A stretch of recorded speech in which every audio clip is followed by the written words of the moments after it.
Hello there. I didn't think we were taking any more patients this week. Kidding. Welcome to the Ravenwater Psychiatric Research Foundation, or what's left of it. This place closed down a while back, but nobody wanted to set foot on this island since. They say this place is haunted. Well, I'm not one to disagree. I figured I could find some good information here. And, well, you'll see. Come inside, and do your best to ignore the whispers from the basement. There's a leak. Now, I'm assuming you came to learn, and do I have a treat for you? Welcome to Table Tech Edition, Episode 4. This time, we'll be learning about Sanity Scores!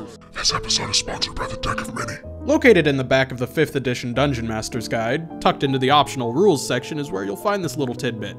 A sort of 7th ability score. Sanity is indicative of one's ability to withstand sights and experiences that have a tendency to drive one over the edge, so to speak. Think of it like how Constitution is representative of your ability to shrug and shake off physical damage. Sanity is that, but for your brain. Now, I've rolled Sanity 2 ways. First, as a normal ability score. 46, drop the lowest, that whole thing. Second, you could start it as a base of 8, and then add your Wisdom and Intelligence modifiers to it, representing all your mental faculties bridging to weave your sanity together. Much like other ability scores, Sanity also comes with checks and saves. A Sanity check can be made for a multitude of things, fitting best in situations where characters deal with things beyond their comprehension. Maybe the party barbarian came across a tome from beyond time and space, designed only to be read by warlocks underneath the author's patronage. Make a Sanity check to even begin to understand it. Perhaps your party is hunting a serial killer that writes their notes in a language so alien, it requires an entirely new understanding of matter. Sanity check. Maybe your character has already forged through the wilderness of insanity and is instead attempting to assume command of their own mind once again. Have them make a sanity check with each period of downtime to gauge their progress. A sanity save functions the same as normal saves do. It's a reaction to an immediate and generally obvious threat.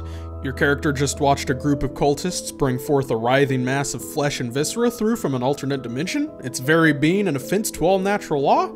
A sanity save may be in order to suffer no ill effects as you fight to push it back to wherever it came from. Perhaps, on your road to multiclassing into Warlock, your future Great Old One patron attempts to contact you by way of plunging deep into the depths of your psyche.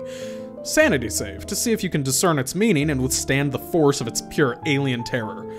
Okay, so now that you know what a sanity score is and what its checks and saves can do, that begs the question, what happens if you fail one? Well, that's where the Dungeon Master's Guide's madness rules come in. In the instance that a character fails a scenario where they risk madness, discern what type of madness they may fall victim to. The DMG has 3 categories of madness: short-term, long-term, and indefinite.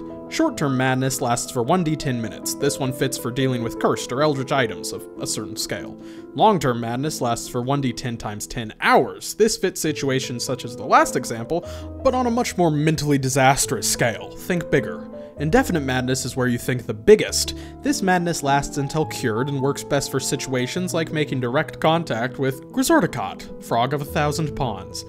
Each pillar of madness has effects sorted into a table of D100 rolls. Short-term effects range from being paralyzed until damaged to becoming stunned for the duration. Long-term effects range from developing a repetitive activity habit to falling unconscious for the duration with no way out. Indefinite effects operate more as flaws, as they're meant to be actively roleplayed. They range from picking up a drinking habit or a kleptomaniacal streak to finding that you really enjoy killing people.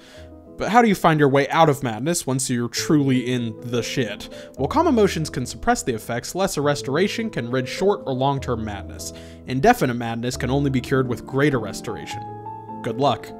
Madness and sanity fit really well in a campaign inspired by cosmic or eldritch horror stories.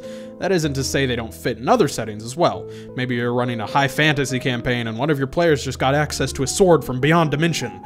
Using it is taxing, and though it holds great powers, kills with it inflict a penalty that is cashed in on the short-term madness table. Maybe you're running a grim low fantasy campaign. You can also use sanity and madness if you want to give a grittier edge to combat. Sure, your cutthroat party of mercenaries came through the battle physically unharmed, but what they saw happen took a toll on their minds. All up to you. Anyway, that's all for this episode. I hope you enjoyed and found some of this information enlightening. I wanted to branch out a little with this series by going over a pre-existing mechanic that I think gets overlooked by some DMs. Anywho, I'd once again, after long last, like to thank the Deck of Mini for sponsoring this episode. They're hard at work making amazing reference cards for monsters, items, spells, and NPCs for you to use in your games. The amount of care and creativity that goes into each card is nutty. Go check them out, link down below. As always, I'd like to thank my patrons for the monthly pledge. I love all of you. Happy Halloween! I'll see you next time.